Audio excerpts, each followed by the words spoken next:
I'll get right to the point.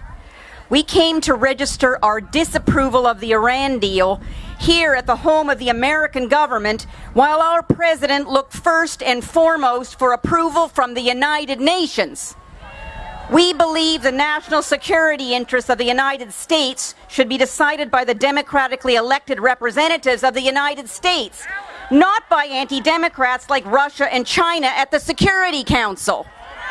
Apparently, we need to remind this president and his two secretaries of state and some members of Congress why Americans know better what liberty means and what freedom demands than the United Nations. So here's a quick recap of what's going on at the UN.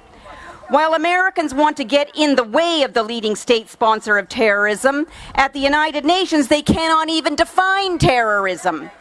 At the UN, Iran and every Islamic UN member claim killing Israelis and Americans who get in the way of their idea of liberation is not terrorism.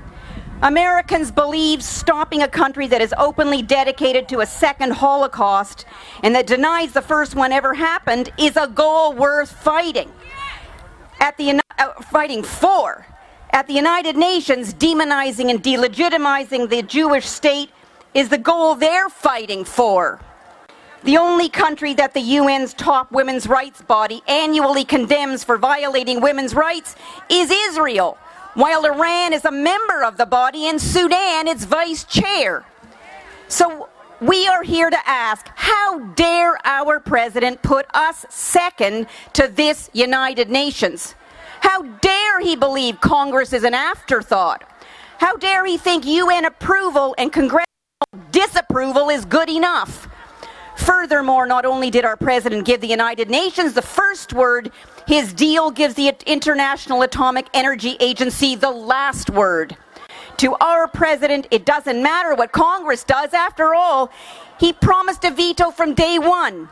To our president and his deal, what matters is the nuclear agency closing the door on Iran's, and I'm quoting it, Iran's past and present race for nuclear weapons come December, which the agency will do after letting Iran inspect itself and answering questions in writing, in accordance with the deal that Congress isn't allowed to see, with a report that Congress won't be able to verify.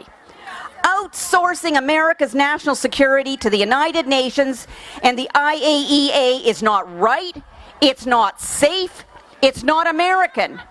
And our president thinks Americans' views on the deal don't matter and that Congress is irrelevant. Prove him wrong. The world's leading state sponsor in terrorism seeks the world's most dangerous weapon and is publicly committed to genocide. All American voices matter, today more than ever before, so we demand that Congress get it right. So I ask you, who should be deciding what we need to protect America? The United Nations? The IAEA? Or the people of the United States of America? Thank you.